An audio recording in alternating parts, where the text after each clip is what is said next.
पांडुरंग, पांडुर आहे अंग ज्याचे असा तो पांडुरंग. आपण म्हणू दिसायला तर तो सावळा आहे, मग पांडुरंग कसा काय? कारण त्यांनी 6ही विकारांना आत वळवलंय म्हणून तो सावळा आहे. किंबहुना सगळ्या विकारांवर आपली सुद्धा सत्ता कशी असावी हे सांगणार आहे तो, म्हणून तो सावळा आहे बरं. आणि ते सावळ परब्रह्म विटेवर उभं आहे भक्ताच्या प्रेमासाठी, पुंडलिकाच्या प्रेमासाठी, त्याच्या आईवडिलांच्या भक्तीसाठी भगवंत उभा आहे. अनेक अवतारांमध्ये त्यांनी सगळ्या लीला केल्या. जो भगवंत प्रेमासाठी आसुसलेला आहे. तुकोबरायांचा अभंग आहे, थोर प्रेमाचा भुकेला हाची दुष्काळ तयाला. खरं सांगू का, ज्या ज्या भक्तांनी भगवंतावर निरतिशय प्रेम केलं आणि आजचा काळ जर आपण पाहिला तर भगवंतावर अनन्य भावाने प्रेम करणारी मंडळी नाहीयेत. मी नेहमी एक विधान करते, भक्तीच्या प्रांतात आम्ही फार लबाडी करतो. आमच्या सोयीचा परमार्थ आपण करतो, जमेल तसं. कीर्तनाला येत आहे का? नको म्हणले, आज मूड नाही, बसलेलं उठवत नाही, उचलेलं बसवत नाही, अशी अवस्था. मग का बरं नाही म्हणाले? आज काय वेळच नाही. आज सगळ्यात खोटं वाक्य आहे जगातलं, मला वेळ नाही आहे की नाही? खरं सांगा, हो म्हणा. सगळ्यात खोटं वाक्य आहे, पण आम्ही पटकन बोलून जातो, मला वेळच नाही कीर्तनाला यायला. का हो? कारण भक्ती प्रेम नाही आहे. प्रज्ञाचक्षु संतश्रेष्ठ गुलाबराव महाराज मधुराद्वैत संप्रदायाचे अर्ध्वर्यू, प्रेमभक्ती पराभक्तीची उत्कट अशी व्याख्या संत महाराजांनी मांडली. काय प्रेम करावं भगवंतावरती? कृष्ण पत्नी या स्वरूपामध्ये भगवंताशी नातं जोडलं. ज्ञानेश कन्या म्हणून पुरुषदेह असून सुद्धा स्त्री भावाने भक्ती केली. प्रेमाची अतिशय सुंदर अवस्था गुलाबराव महाराजांनी स्वतः अनुभवली. राधेचं प्रेम, मीरेचं प्रेम आपण पाहतो भगवंताच्या वरती. काय प्रेम असावं? भगवंतांनी सुद्धा तितकाच प्रेमाचा वर्षाव आपल्या भक्तावरती करावा. किती करावा हो? या गवळणींना सोडून ज्यावेळी भगवंत जात होता ना गोकुळातनं, अक्रूर न्यायला आले आणि अक्रूरांचा रथ जसा नंद बाबांच्या वाड्याच्या समोर येऊन उभा राहिला, तशा सगळ्या गवळणी आल्या यशोदेला की हा का आलाय? आणि हा नावासारखाच आहे, अक्रूर. क्रूर आहे म्हणाले, हा आमच्या कृष्णाला घेऊन जायला आला ना. गवळण म्हणती यशोदेला, कोठे गे सावळा. गवळण म्हणती कोठे गे सावळा, कारथ शृंगारीला सांगे गे मजला. यशोदे सांग ना ग, आमचा कान्हा कुठे आहे? आमचा कृष्ण कुठे आहे? आणि हा अक्रूर इथं दारात का उभा राहिलाय? रथ का सजवलाय?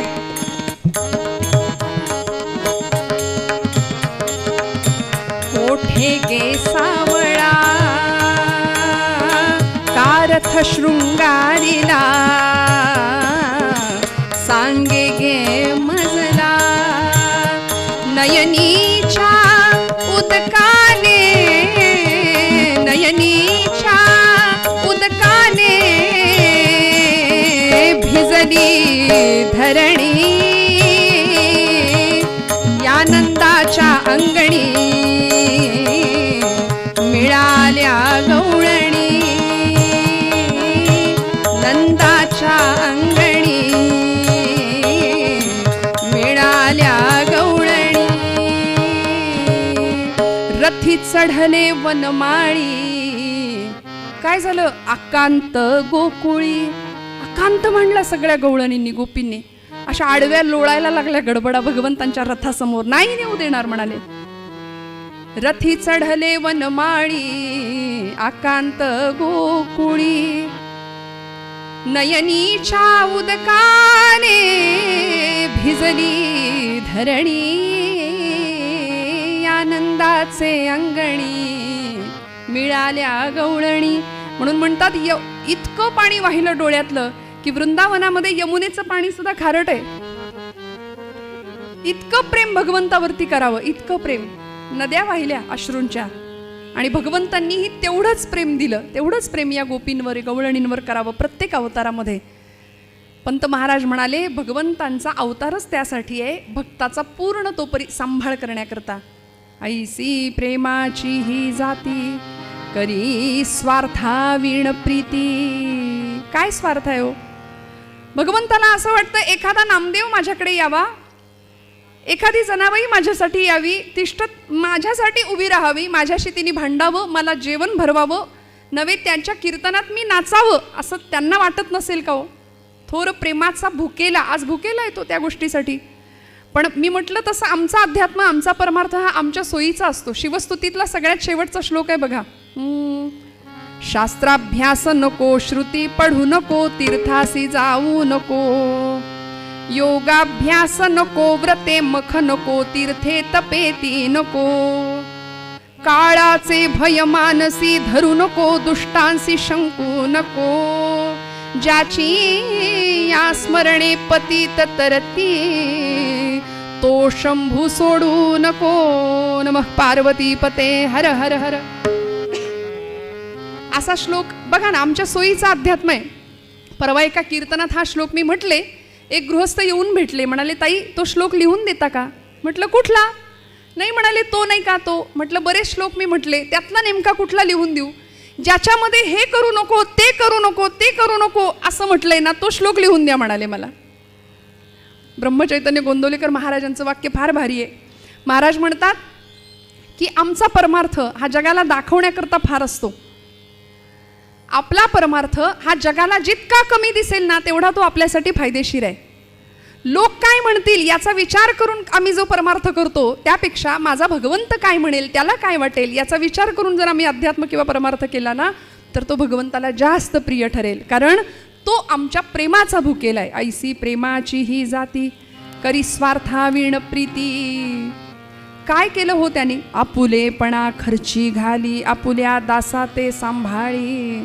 किती सांभाळलं, किती प्रेम करावं भगवंतांनी आपल्या भक्तावरती. सर्वस्वपणाला लावलं. द्रौपदीनी हाक मारल्या मारल्या भगवंत भोजनाला बसलेले असायचे. ज्यावेळी दुर्वास भोजनाचा प्रसंग आपण सगळे जाणता, वनवासात असताना द्रौपदीनी हाक मारली, हे गोविंदा, हे कृष्णा, हे माधवा, धाव. त्या क्षणाला भगवंत हजर. जेवायला बसलेले, म्हणाले भूक लागली आहे, लवकर जेवायला वाढ, तू बोलावलं म्हणून तसाच आलो. द्रौपदी म्हणाली आक्रीत मानतोस देवा, माझ्या इकडे जेवायला काही नाही, सूर्यस्थाळीचा काही आत्ता उपयोग नाही, दुर्वास मुनी आलेत, 100 त्यांचे शिष्य घेऊन आलेत आणि भाजीचं पान सुद्धा घरात नाही, काहीच नाहीये, म्हणून तुला बोलावलं आणि तू म्हणतो जेवायला वाढ. भगवंतांनी ती सूर्यस्थाली बघू दे म्हणून द्रौपदीला सांगावं, बघू तरी काय प्रकरण आहे ते तुला दिलेलं. म्हणून सूर्यस्थाली बघितली आणि वर्णन केलंय की त्या थाळीला असं वाटलं की सूर्योदय झाला.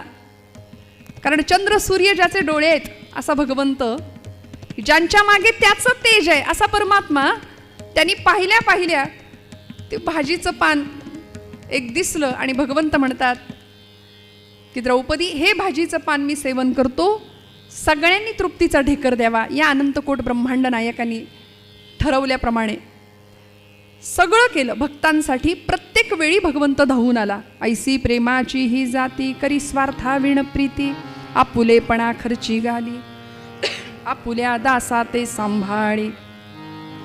मंगळवेढ्याची गोष्ट आपल्या सगळ्यांना माहिती आहे. बिदरचा बादशाह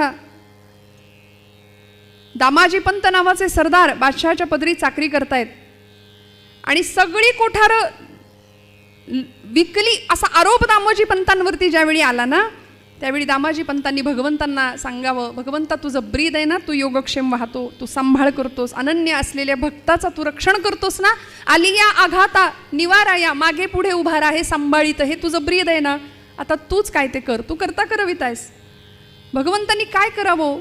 ज्यावेळी धरणं पाठवलं, पकड वॉरंट, शिपाई आले न्यायला, बेड्या घातल्या हातामध्ये, दामाजी पंत निघाले आणि जात असताना नित्य नियमाचा कार्यक्रम, नित्य नियम असलेला भगवद्गीता वाचायला घेतली, ज्ञानेश्वरी वाचायला घेतली आणि 9व्या अध्यायातली ती ओवी डोळ्यांनी वाचली, अनन्य अष्टिंत तो श्लोक वाचला.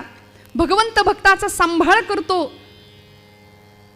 याची उपरती आली आणि तिथं बरोबर एक पोचपावती मिळाली बरं दामाजी पंतांना, की तुम्ही पाठवलेल्या विठू महाराणी सगळं दाम भरलंय, तुम्ही निर्दोष आहात, माघारी गेलात तरी चालेल. हत्तीच्या पायदळी देणार होते, पण नाही. एवढं पाहिलं आणि विचार करतायत, कोण विठू, कोण महार? विठू विठू विठ्ठल विठ्ठल, माझा विठ्ठल तर नसेल ना? म्हणाले हो हो, माझा विठ्ठलच. माझ्या विठ्ठलानेच मला न्याय मिळण्याकरता हे सगळं केलेलं आहे. आणि त्या भगवंतांनी काय करावं? बादशाच्या समोर उभा राहिला आणि जोहार माई बाप जोहार प्रार्थना करावी. जोहार घातला बादशा समोर. परजे मंदी भुकेचा वाढला लैकार, म्हणून शान दामाजी पंत ठाणदार. दामाजी पंतांनी जी कोठार विकली ना, त्याचं दाम घेऊन आलोय म्हणाले. एवढीशी ती थैली आणली होती, ती पोतडी आणली होती. बघू म्हणाले, मोजून दाखव. आणि जी थैली खाली सोडली तसं खळखळा ओतिल्या मोहरा, खळखळा ह्याची मोजून पावती करा, ह्याची मोजून पावती करा.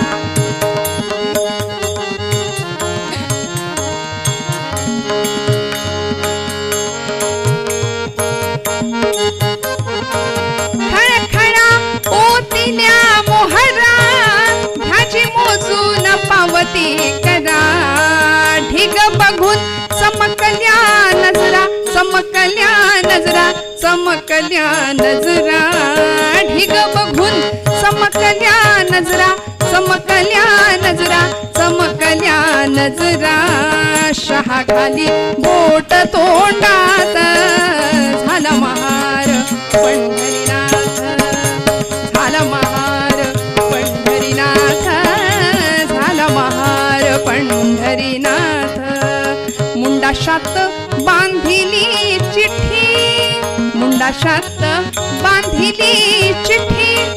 फेकितो दुरून जग जेठी, दामाजीनं विकली ती कोठी, विकली ती कोठी, विकली ती कोठी. दामाजीनं विकली ती कोठी, विकली ती कोठी, विकली ती कोठी. त्याचं दाम घ्यावं पदरात, झाला महार पंढरीनाथ, झाला महार पंढरीनाथ, झाला महार पंढरीनाथ.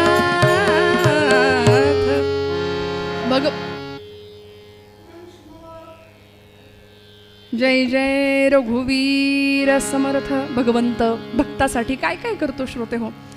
सगळ्या प्रकारच्या सेवा भक्ताच्या भगवंतांनी कराव्यात. याला कारण एकच आहे, भक्त आणि भगवंतांचं असलेलं नातं. ऐसी प्रेमाची ही जाती करी स्वार्थाविण प्रीती. निर्गुणाचा सगुण झाला, निर्गुण निराकार असलेलं ब्रह्म तुमच्या माझ्याकरता भक्तांच्याकरता सगुण साकार. आणि त्याच सगुणाची उपासना करून समर्थ म्हणतात, सगुणाचे आधारे निर्गुण पाविजे निर्धारे. ती सगुण भक्ती सगळा भक्त संप्रदाय, आपला वारकरी संप्रदाय, भागवत संप्रदाय करतोय. म्हणून तर त्या सगुणाला पाहण्याकरता आज समुदाय सगळा धावतोय. या वाटेवरून आज वारीचे दिवस आहेत म्हणून बोलते. या वाटेवरून जाणारा प्रत्येक वारकरी निष्ठावंत आहे. त्याच्या मनामध्ये फक्त ध्येय एकच आहे, पांडुरंगाला पाहणं. अविश्रांत मेहनत करत चालू आहे. अनेक प्रतिकूलतेचा सामना करत ती वाट तो चालतोय. किती चालायचंय, किती अंतर चालायचंय ठरलेलं आहे. कुठे मुक्काम करायचंय, किती वेळ विसावा घ्यायचा आहे हेही ठरलेलं आहे. प्रचंड जिद्दीने हा प्रवास चालू आहे. आणि आता उद्या आषाढीच्या दिवशी बरोबर पांडुरंग परमात्मा या सगळ्यांना दर्शन देणार, भेटणार भगवंत. पण या वाटेवरती मनामध्ये एकदाही शंका कुशंका आली नाही की खरंच देव आहे का, देव भेटेल का. अहो मुखदर्शन सुद्धा अनेकांना मिळत नाही. नगर प्रदक्षिणा करून माघारी यावं लागतं, चंद्रभागेचं स्नान करून माघारी यावं लागतं. पण तरी सुद्धा 36 तास त्या रांगेमध्ये उभी राहणारी सुद्धा माणसं आहेत. पण मनामध्ये शंकेला वाव नाही, कुशंकेला वाव नाही. आम्ही मात्र प्रचंड आयुष्यामध्ये शंका कुशंका घेत राहतो. दिवसभर आम्ही उपवास करतो, संध्याकाळी मनात विचार येतो देव आहे की नाही. उपास वाया नको जायला. संशयात्मा विनश्यती असं भगवान गोपालकृष्ण गीतेत सांगतात. फार संशय आम्ही घेतो ना. आणि ज्यांनी संशय किंवा ज्यांनी शंका घेतल्या ना भगवंतांच्या अस्तित्वावरती, त्यांचं नुकसान झालंय. हा इतिहास आहे आपला, हा इतिहास आहे. शंका का घ्यायची हो. ज्ञानेश्वर एक आहेत की दोन आहेत याच्यावर लोकांनी चर्चा केल्या. म्हणाले ज्ञानेश्वर वेगळे आणि ज्ञानदेव वेगळे. रेड्यामुखी वेद बोलवणारे ज्ञानेश्वर वेगळे आणि काव्य करणारे, वाङ्मय निर्माण करणारे ज्ञानदेव वेगळे. यांच्या बुद्धीचं काय करायचं असा कधी कधी प्रश्न पडतो. तुकोबारायांचं वैकुंठ गमन लोकांनी चर्चेत आणलं. महाराजांचा खून झाला की महाराज खरंच वैकुंठाला गेले यावरही चर्चा केल्या. आपण सगळे बऱ्यापैकी आपल्या लोकांना 1972 साल आठवत असेल. खरं तर आम्ही त्या काळी नव्हतो, पण आपल्यापैकी काही मंडळी त्या घटनेचे साक्षीदार आहेत. घेतली ना हो शंका माऊलींच्या समाधीविषयी. संजीवन समाधी हा काय प्रकार आहे, नेमकं काय आहे, असं जिवंतपणी जाता येतं का, असे शंका निर्माण झाल्या. म्हणून अंधश्रद्धा समितीची मंडळी गेली. 250 ते 300 माणसांनी भरलेला ट्रक पुण्याहून आळंदीला गेला. त्यावेळी असलेले सोनोपंत मामा दांडेकर आणि शास्त्रज्ञ शुक्ल या सगळ्यांनी अशी चर्चा केली की माऊली बघून घेतील, माऊली बघून घेतील, आपण का विचार करायचा. म्हणून मामांनी सांगितलं होतं की आम्ही सांगतो तेवढं एक करा आणि मग समाधीला हात लावा. 3 प्रकारचे मीटर या समाधीपासून 6 फूट अंतरावरती 3ही दिशेला ठेवले गेले आणि रीडिंग घेतलं गेलं की नेमकं काय आहे, ते स्पंदन, ते चैतन्य आणि ती अनुभूती या सगळ्या नास्तिक मंडळींनी घेतली. मीटरवरचा काटा हलत होता, रीडिंग दाखवत होता आणि मग कळालं की काय चैतन्य असू शकतं, काय समाधी अवस्थेला गेलेली ही विभूती असेल. त्याच्यापैकी निम्म्याच्या वर फॉरेनर्स होते. त्यांनी नंतर आळंदीची वारी सुरू केली महिन्याला, हा विषय वेगळा. आता पंढरीच्या वारीत सुद्धा फॉरेनर्स जास्त असतात. मला सांगा ना, त्याच माऊलींना आज कडकडून मिठी मारतो निष्ठावंत भक्त, माझी माऊली म्हणून डोळ्यात अश्रू ढाळतो, आसव ढाळतो. आता इथे शंका घ्यायचं काय कारण आहे. इथे फक्त प्रेम हवं. संतांनी भगवंतांना तेच दिलं, फक्त प्रेम, निष्काम प्रेम, निर्लेप प्रेम, निरामय, निर्मळ, स्वच्छ, जिथे कुठलाही सकामतेचा भाव नाही. आणि असं प्रेम हृदयात साकार झालं की भगवंत प्रकट होतो. तो वेळ नाही लावत. प्रेमसूत्र दोरी महाराजांचा अभंग आहे तुकोबरायांचा, नेतो तिकडे जातो हरी. अशा दोरीने, प्रेमाच्या सूत्राने भगवंताला बांधलं की भगवंत नेतो तिकडे जातो. जात होता की नाही जनाबाईंच्या मागे मागे.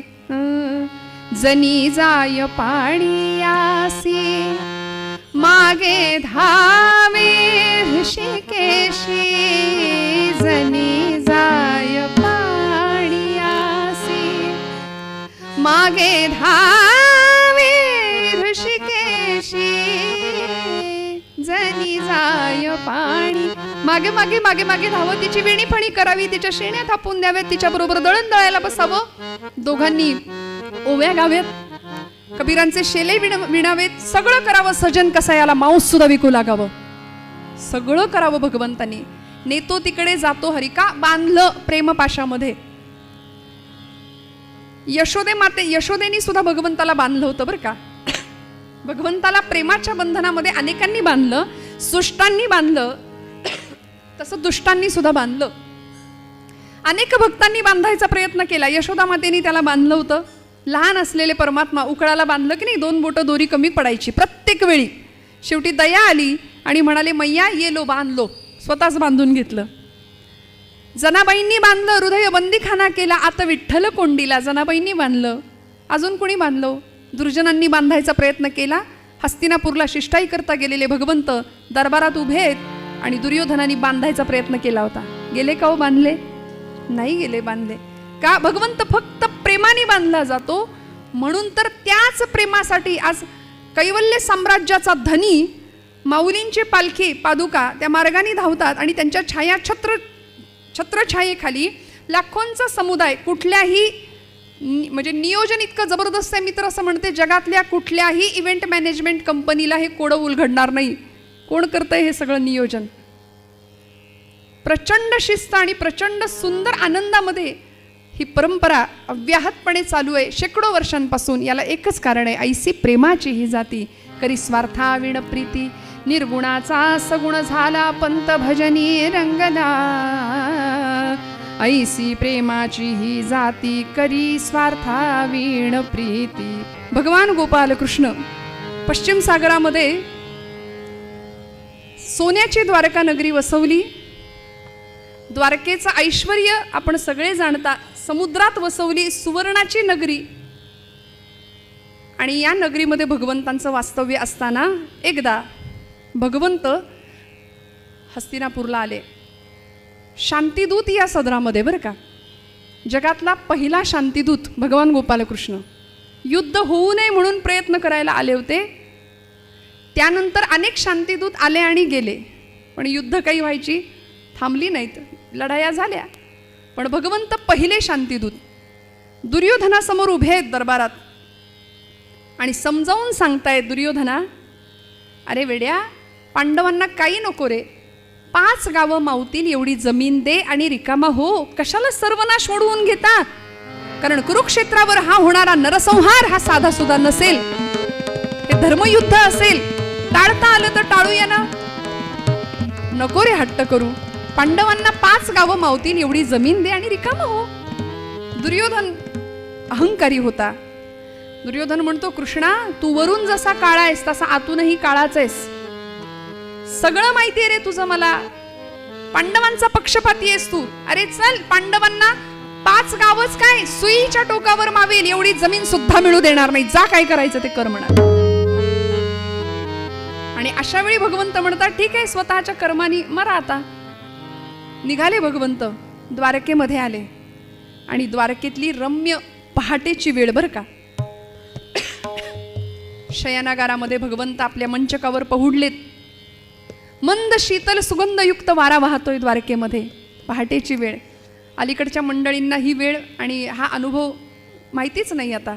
म्हणजे आपण सगळे मोठे आहात, आपल्याबद्दल नाही सांगत, पण आमच्या पिढीला, नवीन पिढीला किंवा आमच्याही पेक्षा, कारण सगळे सूर्यवंशी आहोत आता आपण. कधी पहाट होते, ब्रह्ममुहूर्त नेमकं कशाला म्हणायचं, काय असतं नेमकं ते, असं सांगावं लागेल आता विस्तार करून फोड करून, अशी वेळ आली. कारण रात्रभर उशाशी एक डबा ठेवलेला असतो आपण, मोबाईल नावाचं यंत्र असतं. सगळ्यांनाच व्यसन लागलंय की नाही त्याचं, फक्त लहानांना नाही, सगळ्यांनाच आहे. मी कधी कधी गमतीने म्हणते, आमच्या महिला वर्गाचं दूध उतू जातं त्यामुळेच. रोज मोबाईल असतो हातात, चॅटिंग असतं काहीतरी.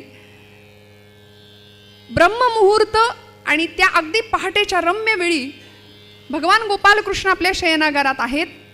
मंद सुगंधयुक्त वारं वाहतंय, अनाहत नाद ऐकू येतोय, बासरीचा मंजूळ स्वर ऐकू येतोय. द्वारकेचं वर्णन आहे. रस्त्यावर स्फटिक माणकं पसरलेली द्वारकेच्या. सवत्स गायी फिरतायत बरं का द्वारकेमध्ये, सवत्स. भगवंतांचा हा छंद होता, गोपालन, गोसंवर्धन आणि गोरक्षण. वत्सासहित गाय आता दिसते का हो? आणि दिसली तरी अशा दुर्दैव अवस्थेमध्ये असते. कायद्याचं राज्य बेकायदेशीरपणे चालवणारी मंडळी समाजात सर्रास वावरतायत. भगवंतांचे आम्ही भक्त म्हणवतो, पण ज्या भगवंतांचे हे छंद होते, गोपालन, गोसंवर्धन आणि गोरक्षण, कायद्याने गोहत्या प्रतिबंधक कायदा लागू असला तरी सुद्धा सर्रास कत्तलखान्यांची संख्या वाढतीये. अनेक सामाजिक संस्थांना यासाठी काम करावं लागतंय पुढे होऊन, कितीतरी गायी वाचवाव्या लागतात. आणि हा भगवंत गोकुळातही गायींवर प्रेम करावं आणि इकडे द्वारकेत सुद्धा सवत्स गायी फिरतायत मोकळेपणे. आणि अशा त्या पहाटेच्या वेळी एक क्षत्रिय त्या द्वारकेमध्ये हजर झाला, रथात बसला होता. वाऱ्याच्या वेगाने रथ द्वारकेच्या दिशेने येत होता आणि द्वारकेच्या प्रवेशद्वारातून जसा आत प्रवेश केला तसा रथाचा वेग मंदावला. तो क्षत्रिय खाली उतरला, द्वारकेची धूळ मस्तकाला लावली आणि तिथूनच भगवंतांना मनोमन नमस्कार केला. त्या क्षत्रियाला पाहिल्यानंतर पहाटेच्या समयी आपली कामं करणारी सर्व मंडळी, त्या रस्त्यावरून फिरणारी सर्व द्वारकावासियांनी आनंद व्यक्त करावा. अरे वा वा. काही मंडळींना सकाळी सकाळी एकदम पाहिलं की आपल्याला फार आनंद होतो बघा. काही चेहरे पवित्र असतात, त्यांच्याकडे पाहिलं की आपल्याला खात्री होते की आजचा दिवस माझा उत्तम जाणार आहे. आणि नको ते चेहरे काही समोर आले की असं म्हणतो की नाही आपण, आज काही खरं नाही माझं. अरे त्या क्षत्रियाला पाहिल्याबरोबर सगळ्या द्वारकावासियांना एवढा आनंद झाला, शिष्टाचार पार पडू लागला. जे मोठे आहेत त्यांना हा वाकून नमस्कार करतोय, जे लहान आहेत ते याला वाकून नमस्कार करतायत. ही पूर्वीची पद्धत होती असं आता म्हणावं लागतं, कारण शिक्षक जरी दिसले पलीकडच्या बाजूला तरी हात करणारी पोरं आहेत आता. पूर्वीच्या काळी वाकून नमस्कार करणं अजिबात संकोच नव्हता ना मोठ्यांना, रस्त्यामध्ये सुद्धा. पण जे लहान आहेत ते याला वाकून नमस्कार करतायत. सगळ्यांना आनंद झालाय. स्त्रिया होत्या द्वारकेतल्या, त्यांनी याला पाहिलं आणि गवाक्षांमधून, खिडक्यांमधून त्या अशा त्याला पाहतायत आणि आपापसात चर्चा करतायत. अगं बघितलंस का तो कोण चाललाय? कोण ग कोण ग? अगं तो नाही का तो? अगं कोण ग?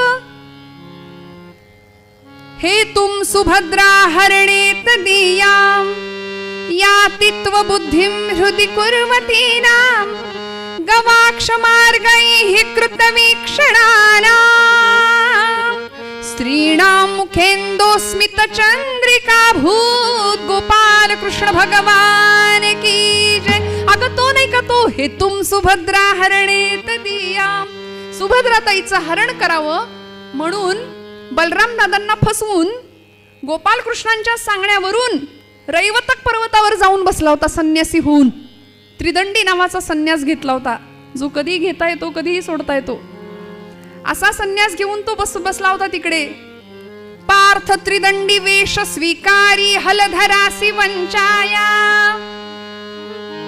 पार्थ अर्जुन अर्जुन इतका आनंद झाला. आणि कवी वर्णन करतात, गवाक्ष मार्गैः कृतवीक्षणानां स्त्रीणां मुखेन्दोस्मित चंद्रिका भूत.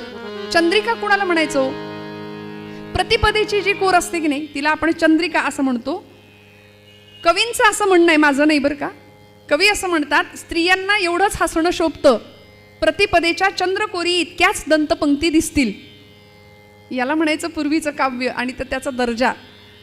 एवढ्याच दंतपंक्ती दिसतील. आमचे जुने कीर्तनकार म्हणायचे, पौर्णिमेचा चंद्र नाही खो खो खो, एवढ्याच दंतपंक्ती दिसाव्यात. आणि त्या गवाक्षांमधून त्या स्त्रियांचं जणू काही चांदणं हसण्याचं पाझरलं की काय, चंद्रिकेचं चांदणं पाझरलं असा भास व्हावा. अर्जुनाला बघून सगळे आनंदित झाल्या, सगळ्यांना आनंद झाला. आणि अर्जुन येता येता येता त्या प्रवेशद्वारापर्यंत आला. द्वारपाल उभे होते. द्वारपालांना विचारलं, काय रे भगवंत आहेत ना? उठलेत का? जागे झालेत का? द्वारपाल म्हणाले, भगवंत अजून झोपलेलेच आहेत महाराज. ठीक आहे म्हणाले, मी भगवंतांना भेटल्याशिवाय काही जाणार नाही. असं कर, माझा हा रथ घे आणि त्या तिकडे नेऊन उभा कर. त्या तिकडे म्हणून बघावं तर तिथे आधीच एक रथ अर्जुनाला आलेला दिसला होता. आणि अर्जुनाने द्वारपालाला विचारलं, काय रे माझ्या आधी इथं कुणी आलंय का? माझ्या आधी इथं कुणी आधी भगवंतांना भेटायला हजर झालंय? द्वारपाल म्हणाले, हो महाराज, दुर्योधन महाराजांचा रथ आहे तो. 5000 वर्षापूर्वीचं राजकारण. माणसं किती हुशारीने खेळत होती ना. म्हणजे आताच हुशारीने करतात असं नाही, 5000 वर्षापूर्वी सुद्धा ही कूटनीती. अर्जुन विचार करतो, माझ्याही आधी दुर्योधन आलाय. चला म्हणाले, ठीक आहे, काही हरकत नाही. भगवंतांना भेटण्याकरता अर्जुन त्यांच्या शयनागाराच्या दिशेने निघाला. आणि भगवंतांच्या त्या महालाच्या प्रवेशद्वारातनं आत पाहतोय. समोरचं दृश्य बघितलं आणि अर्जुनाला इतका आनंद झाला, मनोमन त्या दुर्योधनाचे आभार मानले. चला म्हणाले, आमच्या जागेवर अतिक्रमण आपण नाही केलं का हो? असं काय होतं समोरचं दृश्य? आमची जुनी मंडळी फार सुंदर सांगायची की दुर्योधन कुठे बसला होता नेमका. आपण विचाराल, हे तुम्हाला कसं कळलं? त्यासाठी आमच्या मोरोपंतांच्या आर्येचा आधार घेतला. मोरोपंतांनी त्या प्रसंगाचा फोटो काढला, शब्दचित्र शब्द फोटो काढला आणि आमच्या समोर जसाच्या तसा प्रसंग उभा केला. काय म्हणाले मोरोपंत? प्रभूच्या शिराकडे तो हा हा प्रभूच्या शिराकडे तो स्वमहत्वास्तव बसे अकवी मानी. होईल काय हंस, होईल काय हंस, ब्रह्म्याच्या बैसला बकविमानी. रामा राम राम हरे हरे राम राम राम राम हरे हरे राम राम राम राम सीतापते राम राम राम राम हरे हरे राम राम राम राम रघोत्तम राम राम राम राम हरे हरे राम राम. होईल काय हंस ब्रह्म्याच्या बैसला बक विमानी. बगड्याला कोणी हंस म्हणेल का हो? मोठ्या जागी बसला म्हणून मोठे पण मिळालं असं नाही ना होत. मोठे पण अंगी असावं लागतं. ते कष्टाने मिळवावं लागतं. आणि हे ज्याला नाही कळलं तोच तर दुर्योधन. अर्जुनाने पाहिलं समोर भगवंतांच्या शिराच्या उशाच्या बाजूला तो बसलेला आहे, डोक्याच्या बाजूला. कारण ज्यावेळी दुर्योधन आधी आला होता ना, त्यावेळी त्यांनी असा विचार केला होता की हा कृष्ण आज हा द्वारकेचा राजा झाला. बघायला गेलं तर हा गवळ्याचा पोर, याच्या कुळाचा पत्ता नाही, याचं गोत्र माहिती नाही. कोण म्हणतं नंदाचा, कोण म्हणतं वसुदेवाचा. ज्यांनी स्वतःच्या मामाला मारलं, एवढंच काय, जन्माला आल्या आल्या ज्याचे आई वडील कैदेत बेड्या होत्या हातापायामध्ये आई वडिलांच्या, हा कृष्ण गवळ्याचा पोर आज राजा झाला, मी याच्या पायाशी का बसू. असा अहंकार दुर्योधनाच्या मनामध्ये निर्माण झाल्यामुळे उषाकडच्या बाजूला थोडी जागा होती आणि तिथेच दुर्योधन बसला.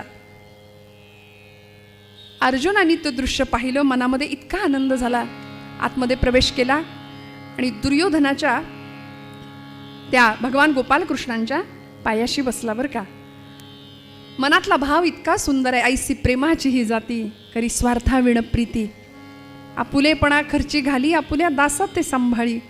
काय भगवंतांचा आणि भक्ताचा भाव आहे, काय प्रेमाचं नातं आहे. अर्जुनाने भगवंतांच्या पायाशी बसावं आणि हळूवार हाताने पायाला असा स्पर्श करावा, हळूवार हाताने पाय चेपायला सुरुवात केली. भगवंतांनी तो स्पर्श ओळखला आणि ताडकन उठून उभे राहिले, उठून बसले. अर्जुनाच्या मनातला एकच भाव होता, त्याचं लक्षही नाही भगवंत उठलेत. हळूवार हाताने पाय चेपणं चालू आहे, मनातली भावना एकच आहे, आम्ही देवाचे पायिक पायिक देवाचे पायिक.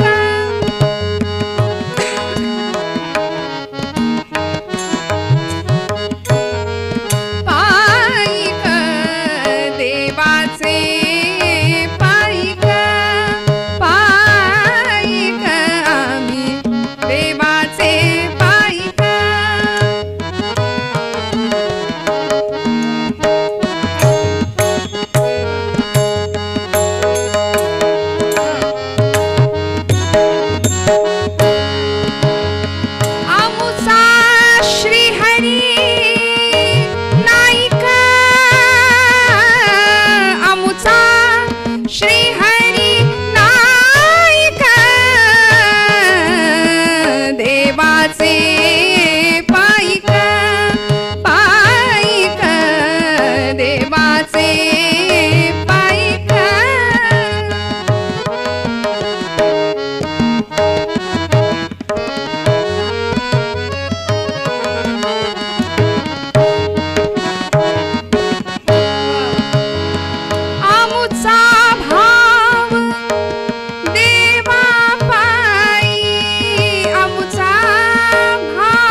सुंदर भाव आहे अर्जुनाच्या मनामध्ये, आम्ही देवाचे पायिक, आमुचा भाव देवा पायी, आम्ही देवा वाचून नाही. फक्त प्रेमाचं नातं आहे भगवंताशी, निष्काम भक्ती आहे. मी म्हणते सध्या मिशनपेक्षा कमिशनला जास्त महत्त्व आम्ही देतो ना, पण निष्काम भाव आहे, निष्काम भक्ती आहे. हळुवार हाताने पायाला स्पर्श केला, भगवंतांनी तो स्पर्श ओळखला, उठून बसले. आणि आता दृश्य असं आहे की जो उशिरा आलाय तो समोर भगवंतांच्या, आणि जो आधी आला होता तो असा मागे. आणि आपण चौकशी आधी समोरच्याच माणसाची करतो. नैसर्गिकपणे भगवंत त्याला विचारतायत, अर्जुना अरे केव्हा आलास? वेड्या, मला सांगायचं नाही का? मी असा झोपून राहिलो, तू आलास, कसं बरं दिसतं का बघ बरं. अरे आता मी गृहस्थाश्रमी आहे, काहीतरी आमचं कर्तव्य आहे. तू आल्यानंतर अतिथीचा सन्मान करणं, सेवा करणं. तू पाहुणा म्हणून आलास खरं, पण आधी सांगितलं असतंस तर तुझ्या स्वागताची काहीतरी तयारी केली असती, काहीतरी तयारी केली असती, पूर्वतयारी. आता हा तू असा आलास आणि मी झोपून राहिलो, बरं नाही दिसत. बरं ठीक आहे अर्जुना, सगळं ठीक आहे ना पार्था? आमची कुंती आत्या, युधिष्ठिर दादा, भीम दादा, नकुल, सहदेव सगळे आनंदात आहेत ना? आमची द्रौपदी ताई सगळे खुशाल आहेत ना? भगवंत आपले विचारतायत. अर्जुन हो देवा, हो सगळं छान आहे, सगळं छान आहे असं सांगतोय. आणि इकडे मागे लालबुंद चेहरा, तळपायाची आग मस्तकाला पोचतीये. लोक याला कृष्ण म्हणतात, द्वारकेचा राजा म्हणतात, द्वारकाधीश म्हणतात. याला एवढं साधं कळू नये की जो आधी आलाय त्याची चौकशी आधी करावी, जो नंतर आलाय त्याच्याकडे नंतर बघावं. याला एवढं साधं कळत नाही. आणि आपण आलोय हे दुर्योधन, हे कृष्णाला कळावं म्हणून दुर्योधन असा खाकरला, थोडासा मागून आवाज दिला भगवंतांना. काहींचं बघणं बोलणं सूचक असतं की नाही खाकरणं. मी आलोय हे कळावं. आणि भगवंतांनी असं चमकून बघितलं मागे. भगवंत म्हणाले वा वा वा, तुम्ही पण आलात का? दुर्योधना काय योग आहे म्हणाले आज, दुर्मिळ योगायोग. अरे 2 पक्षांचे 2 वीर एकाच दिवशी एकाच वेळी मला भेटायला आलेत, काय योगायोग आहे. दुर्योधन म्हणाला कृष्णा, हा तुझा लाडका माझ्या कितीतरी मागून आलाय. मी आधी आलोय, मध्यरात्रीच येऊन बसलोय, तुझ्या उडण्याची वाट बघत बसलोय. बरं ठीक आहे म्हणाले, काळजी कशाला करतोस, आलात ना दोघंही. तुम्ही दोघंही माझ्या नात्यातले आहात भगवंत म्हणत आहेत. अर्जुन माझ्या नात्यातला आहे, माझ्या आत्याचा मुलगा आहे, तसा तू त्याचा भाऊ, मग तुझंही माझं नातंच आहे. पण अर्जुन माझ्या नात्यातला आहे, दुर्योधना तू ना त्यातला आहेस म्हणाले. अर्जुन ज्यातला आहे ते त्यातलं तू नाही. म्हणून तर आपण ती नाती गोती म्हणतो की नाही, जी गोत्यात आणतात तीच नाती असतात. मराठी भाषा फार गोड आहे हो. नाती. भगवंत सांगतायत दुर्योधना ठीक आहे असू दे, काळजी करू नको, रागावतोस कशाला. अरे तुम्ही दोघंही आला, तुम्ही दोघंही माझे आहात. देवानी आपलं म्हणायला भाग्य लागतं श्रोते हो. आपलं असं आहे, आपुला तो एक देव करूनी घ्यावा, तेणे विण जीवा सुख नो, हे तुकोबराय सांगतात की नाही. आपण काय करतो, देवाला आपलं नाही म्हणत, देवाकडून सगळं आपल्याला पाहिजे असतं. देवाकडून हवंय, देव नको आहे कुणाला.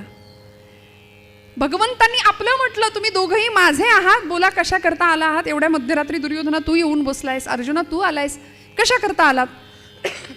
दोघांनीही आपल्या येण्याचं कारण सांगावं की भगवंता कुरुक्षेत्रावर युद्ध निश्चित आहे, आता धर्मयुद्ध, आणि या युद्धाकरता आम्ही तुझी मदत मागायला आलोय, तू आम्हाला मदत केली पाहिजे. दुर्योधन म्हणतो युद्धशास्त्राच्या नियमानुसार जो आधी आलाय त्याला आधी मदत करावी. भगवंत म्हणाले काळजी करू नका, हे मला ठाऊक होतं तुम्ही दोघेही येणार आहात, आलाच आहात, मी मदत करणार, मी तुम्हाला मदत करणार. पण या भगवंतांच्या पण मध्ये बराच अर्थ समाविष्ट होता. भगवंत म्हणाले मी तुम्हाला मदत करतो, पण माझ्या मदतीचे मी 2 मोठे हिस्से केलेत म्हणाले, 2 भाग केलेत. ते भाग असे आहेत, एका बाजूला मी एकटा उभा राहीन आणि मी कसा, हातात शस्त्र धरणार नाही, न धरी शस्त्र करी मी, हातात शस्त्र नाही धरणार, युद्ध नाही करणार. दुसऱ्या बाजूला माझं सगळं सैन्य असेल, माझी सगळी नारायणी सेना दुसऱ्या बाजूला असेल, आणि हातात मी निहत्ता, मी शस्त्र धरणार नाही. हा पण गोष्टी सांगेन युक्तीच्या 4 चांगल्या युक्तीच्या गोष्टी तुम्हाला सुचवेन. माझ्या मदतीचे मी हे 2 भाग केलेत, एका बाजूला मी एकटा, दुसऱ्या बाजूला माझं सगळं सैन्य, सगळा शस्त्रसाठा. बोला कुणाला काय हवंय. भगवंत सांगतात ना करी धरी शस्त्रास, ना करी धरी शस्त्रास, ना करी धरी शस्त्रास,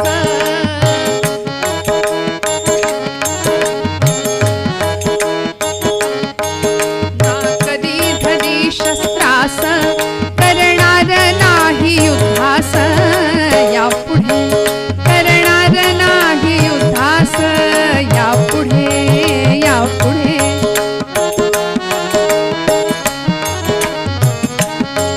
सांगेन 4 गोष्टीस, सांगेन 4 गोष्टीस, सांगेन, सांगेन, सांगेन, सांगेन, सांगेन,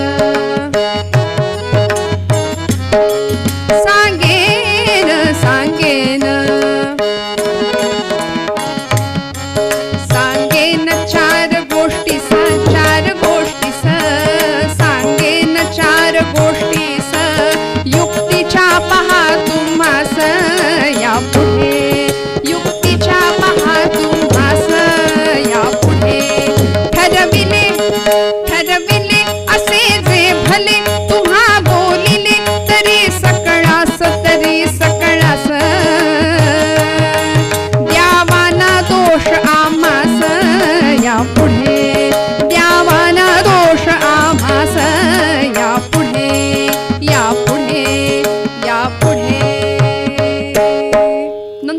चालणार नाही.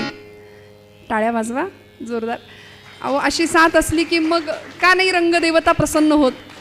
तुकोबराय म्हणतात, रंगी ओढवावी रंगकथा, पुरवी मनोरथा माय बापा. भगवंताची उपस्थिती कीर्तनामध्ये असते नाही का. त्याचा तो पत्ताच त्यांनी दिलाय ना. नाहम वसामी वैकुंठे योगिनाम हृदय रवो मदभक्ता यत्र गायंती तत्र तिष्ठामि नारदा. या श्रद्धेने आपण जर कीर्तनात बसलो निष्ठेने तर भगवंताच्या अस्तित्वाची प्रचिती आल्याशिवाय राहत नाही. भगवंत असतो कीर्तनात. भगवंत सांगतायत या दोघांना की मी असा आहे, मी एका बाजूला हातात शस्त्र धरणार नाही, युद्ध करणार नाही, दुसऱ्या बाजूला माझी सगळी नारायणी सेना. बोला लवकर काय पाहिजे. दुर्योधन तयारच होता हो. तो म्हणाला मी आधी मागणार आहे, कारण मी आधी आलोय. युद्धशास्त्राचा नियम आहे, आधी आलेल्याला आधी द्यायचं. भगवंत नटखट होते. भगवंत म्हणतात दुर्योधना, अरे सगळं खरं, तू माग आधी, माझं काही म्हणणं नाही, पण आपल्याकडची पद्धत कशी आहे, लहानांची आधी समजूत घालतो की नाही आपण. तुझं हुनी कनिष्ठ अर्जुन बालक साहे पहा असे नाते. नात्याने अर्जुन तुझ्यापेक्षा लहान आहे. रीत अशीच जनांची आधी समजाविती लहानाते. लहानांची समजूत आधी घालावी. समजा घरामध्ये बाजाराच्या दिवशी आई वडील खाऊ घेऊन आले पिशवी भरून. मुलं धावतात, आई बाबा मला द्या मला द्या मला द्या. आई वडील असं म्हणतात का, आधी आम्ही खाऊन घेतो आणि मग उरलं तर तुम्हाला देतो. आपल्याकडची पद्धत आहे. लहानांची आधी समजूत असते. अर्जुन लहान आहे रे तुझ्यापेक्षा, त्याला आधी मागू दे. अर्जुन मनामध्ये म्हणतो देवा मागू दे ना त्यालाच. आणि तो काय मागणार आहे हे तुम्हालाही माहिती आहे, मलाही माहिती आहे. मागू दे म्हणाले त्यालाच. ठीक आहे म्हणाले. दुर्योधना सांग तुला काय हवंय बोल. हा तयारच होता. मला सैन्य दे तुझं, तुला घेऊन मी करू काय. तू हातात शस्त्र धरणार नाही, युद्ध करणार नाही. तिथं काही पंक्ती वाढायच्यात. सत्यनारायणाची पूजा आहे तिथे, युद्ध करायचंय. तू हातात शस्त्र धरणार नाही, तुझ्या गोष्टी ऐकायला कुणाला वेळ आहे तिथे. मला तू नको, मला तुझं सैन्य हवंय. श्रोते हो, फरक होता. ऐसी प्रेमाची ही जाती करी स्वार्थाविण प्रीती. भगवंत का प्रेम करतो निस्वार्थी आणि निष्काम भक्तावरती, याचं कारण आहे भक्ताकडे योजक म्हणून नाही जावं, याचक म्हणून जावं. दुर्योधन योजना घेऊन गेला होता आणि अर्जुन याचना घेऊन गेला होता. म्हणून भगवंतांनी सांगून टाकलं ठीक आहे तुला सैन्य हवंय ना, घे, दिलं तुला सैन्य.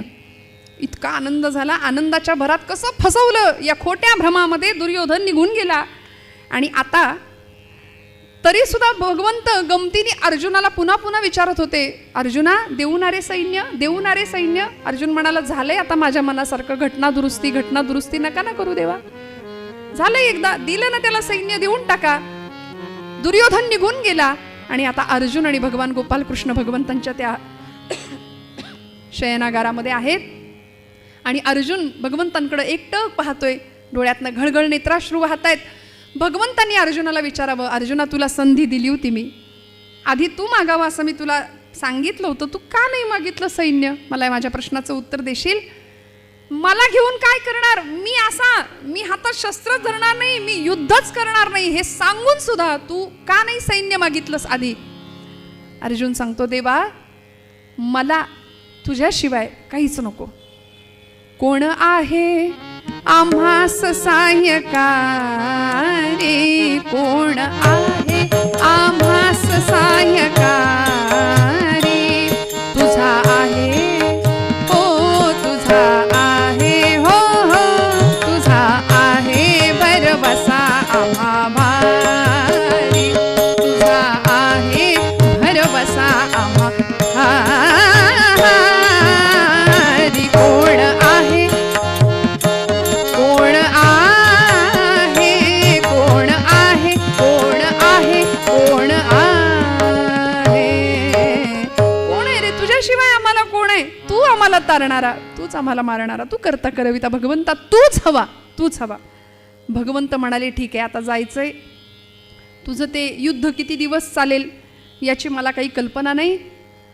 किती दिवस मला तुमच्याकडे राहावं लागेल याची काही कल्पना नाही. दुर्योधना अर्जुना चला निघूया म्हणाले. पण जाताना आमच्या मंडळींपैकी सोबत जर मी कुणाला घेतलं तर तुझी काही हरकत नाही का रे. हरकत नसेल ना. अर्जुन म्हणाला देवा घ्या, पण एकीलाच कुणाला तरी घ्या. कारण तुमच्या मंडळी म्हणजे 16,108. आपण जसं थोडंसं स्मितहास्य या गोष्टीला करता की नाही पटकन 16,108. काय गंमत आहे बघा ना. मला कधी कधी असं विचारावंसं वाटतं, भगवंतांच्या पत्नी किती? पटकन श्रोत्यांमधून उत्तर येतो 16,108. काल कीर्तनाला अभंग कुठला घेतला होता याचं उत्तर मिळायला वेळ लागतो. आम्ही हे बरोबर लक्षात ठेवतो ना. अर्जुन म्हणाला, देवा 16,108 एवढी संख्या आहे, एकीलाच कुणाला तरी घ्या, नाहीतर सैन्यासाठी जेवढं आणलंय ना ते सगळं मंडळींवर खपायचं म्हणाले. त्यामुळे एकीला कुणाला तरी घ्या. भगवंत म्हणाले, तू सांग कुणाला घेऊ, कोण येऊ दे माझ्यासोबत. अर्जुन तयार होता. अर्जुन म्हणाला, देवा सत्यभामा देवींना घ्या, कारण त्यांचा युद्धातला पायगुण चांगला आहे. नरकासूर वधाच्या वेळी सत्यभामा देवी त्या रात्रीच्या घनघोर अंधारामध्ये जे युद्ध झालं भौमासुरासोबत, नरकासुरासोबत, त्या युद्धामध्ये सत्यभामा देवी होत्या. सत्य म्हणजे जिथं सत्य आहे तिथे विजय आहे. भा म्हणजे बुद्धी प्रतिभा, जिथं बुद्धी आहे तिथं विजय आहे. आणि मा म्हणजे लक्ष्मी, जिथं लक्ष्मी आहे तिथं विजय आहे. सत्यभामा देवींचा पायगुण चांगला आहे, त्यांना घ्या. आणि सत्यभामा देवी निघाल्या बरं का, तयारीने निघाल्या. भगवंत आणि सत्यभामा देवी रथामध्ये बसल्या. अर्जुन रथाचं सारथ्य करत निघालेत. आता रथ जसा पुढे जायला लागला ना तसं सत्यभामा देवींना भगवंत सांगतायत, सत्यभामे आता बघ माझी माणसं माझं कसं स्वागत करतील. देवाला आपलं म्हणणाऱ्यांबद्दल देवाला फार खात्री असते श्रोते हो, फार खात्री असते. हा माझा आहे, भगवंतांनी आपलं म्हणावं. माझी माणसं माझं स्वागत कसं करतील बघ. भीमदादा, युधिष्ठिर दादा, नकुल, सहदेव, एवढंच नाही माझी बहीण द्रौपदी अशी माझ्या स्वागतासाठी सिद्ध असेल, सज्ज असेल. बक्षील आता सगळं अंतर पुढे निघालंय.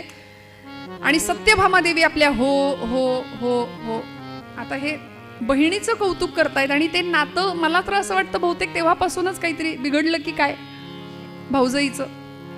सत्यभामा देवींना हो हो हो चालेल म्हणाले, ठीक आहे बघूया आता बघूया. आणि जसं भगवान गोपाल कृष्ण आले, श्रीहरी आले, भगवंत आले, सगळ्यांना आनंद झाला. सगळेजण जमा झाले स्वागतासाठी. युधिष्ठिर दादा, भीमसेन, नकुल, सहदेव सगळी मंडळी जमली आहेत. आणि भगवंतांची नजर शोधतीये द्रौपदीला. माझी द्रौपदी कुठे आहे? माझी द्रौपदी, माझी बहीण कुठे आहे? माझी द्रौपदी. आत्ता सत्यभामा देवी बोलल्या, म्हणाल्या इतका वेळ माझी बहीण माझी बहीण माझी बहीण जीव ओवाळून टाकायचं चाललं होतं ना, चला म्हणाले इथं कुणी नाही तुमचं स्वागत करणार. सारखं आपलं माझं माझी बहीण जीव ओवाळून टाकलाय.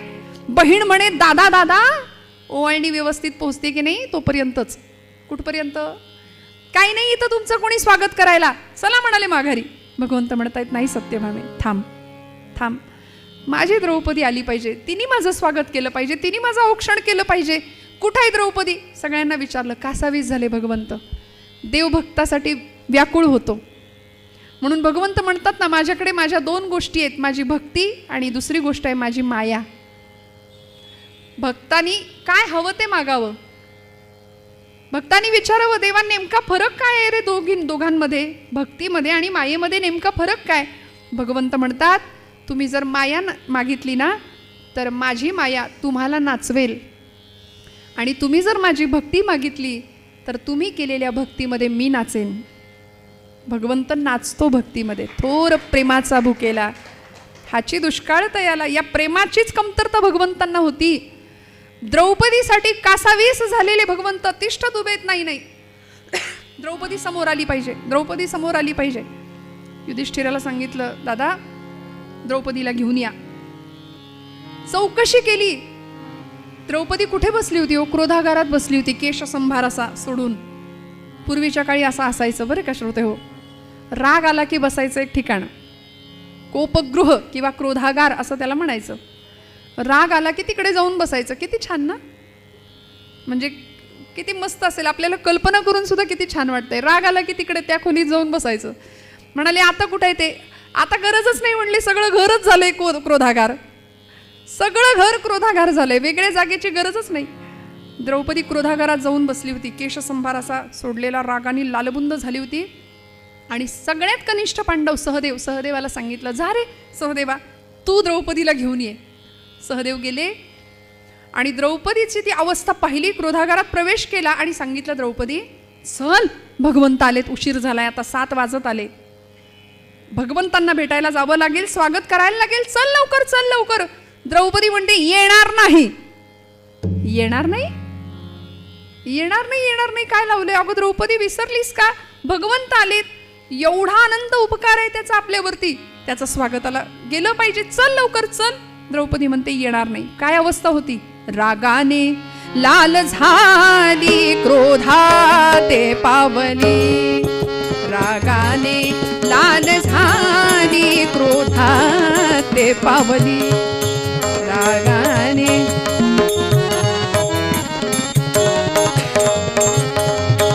रागाने रागाने रागाने लाल झाली, क्रोधाते पावली, सैन्याते देवोनी या, सैन्याते देवोनी या, सैन्याते देवोनी या,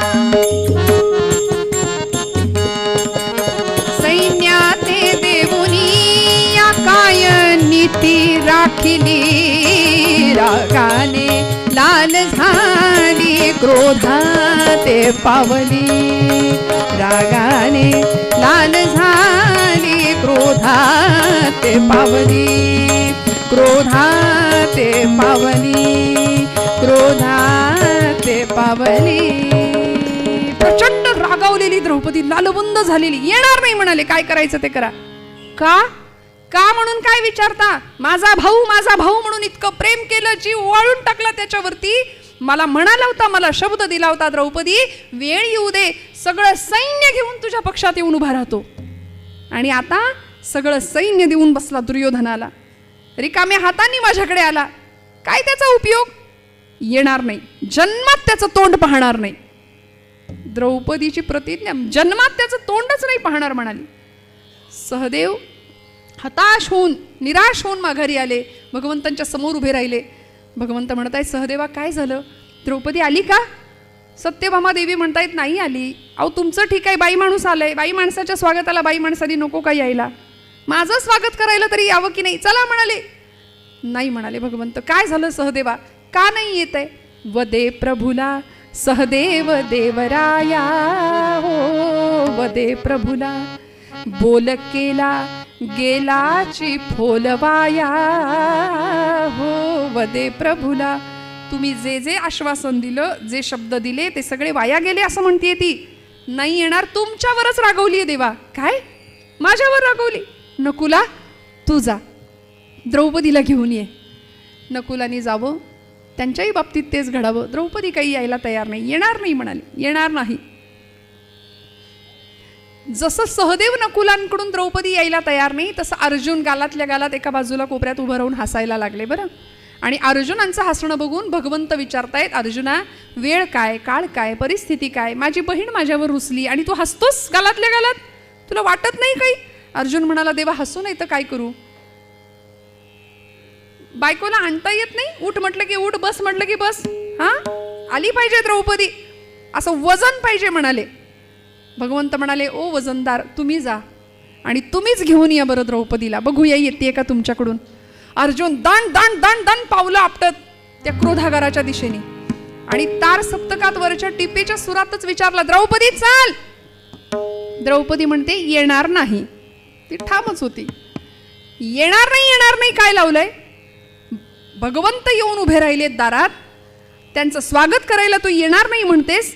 विसरलीस?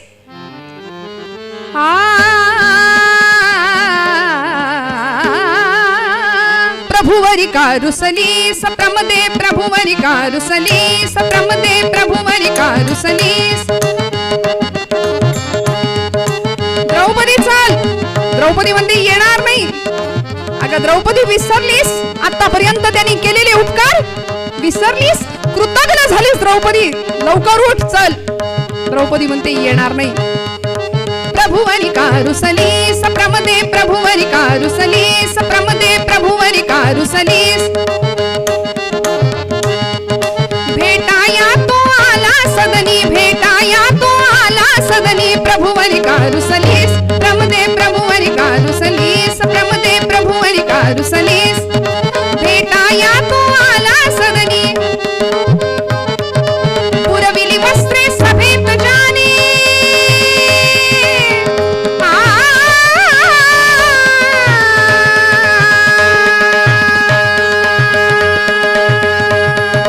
पुरविली वस्त्रे सभेत जाने, तोच रणी यश दे, प्रमदे प्रभुवरी कारुसलीस, प्रमदे प्रभुवरी कारुसलीस, प्रमदे प्रभुवरी कारुसलीस, कारुसली कारुसलीस. द्रौपदी चल उठ. द्रौपदी म्हणते येणार नाही. कृतघ्नपणा करतेस म्हणाले द्रौपदी तू. आणि कृतघ्न हा शब्द ऐकला तसं घळ घळ घळ घळ अश्रू व्हायला सुरुवात झाली. द्रौपदी म्हणते हो मी आहे कृतघ्न, आहे कृतघ्न.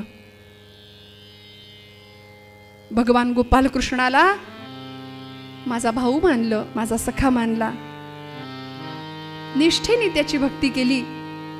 मी द्रुपद राजकन्या आहे द्रौपदी. याज्ञसेनी योजनगंधा नाव आहे माझं. यज्ञातून माझा जन्म झालाय. द्रुपद राज कुळामध्ये, द्रुपदाच्या पोटी, द्रुपद राजवाड्यामध्ये त्यांच्या राहिले, रमले, लहानाची मोठी झाले. सगळ्या राजसुखांचा उपभोग मी घेतला. आणि तुम्हा पांडवांशी माझा विवाह झाला आणि वाट्याला दुःख आलं. सगळं दुःख हसत हसत स्वीकारलं, पचवलं.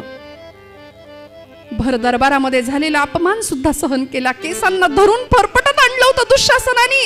दयेची याचना करत होती. चौथ्या दिवशीची मी दुःशासना माझ्या साडीला हात नको लावूस. केसांना धरून फरफटत आणलं. सगळा दरबार माझ्याकडे पाहत होता. सगळ्यांकडे दयेची याचना करत होती. रथी महारथी एकापेक्षा एक पराक्रमी वीर असलेले आपण सगळे खाली माना घालून बसला होतात. सगळं सहन केलं.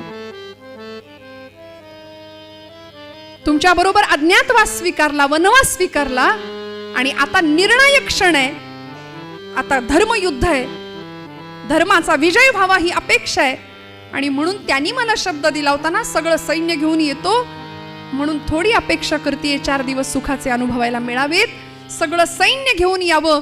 पण हा बघा, सगळं सैन्य नाही आणलं, रिकामा आला. सगळं सैन्य दुर्योधनाला दिलं. जन्मात त्याचं तोंड पाहणार नाही. आणि द्रौपदी रडायला लागली. तिचं रडणं बघून अर्जुन आल्या पावली माघारी. भगवंत म्हणाले काय झालं वजनदार, गेला होतात, आली नाही द्रौपदी? देवा नाही येतंय द्रौपदी. कोण आणणार हो द्रौपदीला? परिस्थिती अशी बिकट झाली की द्रौपदीला आली पाहिजे. तिचं सांत्वन भगवंत करायला बघतायत. ऐशी प्रेमाची ही जाती करी स्वार्थाविण प्रीती. भगवंत स्वार्थाशिवाय भगवंत भक्तावरती किती प्रेम करतो. द्रौपदी आली पाहिजे. कासावीस झालेत. आणि अशा वेळी द्रौपदीला आणणार कोण? आणि मग आमचे भीम दादा उठले. भीमसेन महाभारतातलं असं पात्र आहे, अशी व्यक्तिरेखा आहे, असं व्यक्तिमत्व आहे की लोकांनी असं समजावं, ज्यांच्याकडे भरपूर बल असतं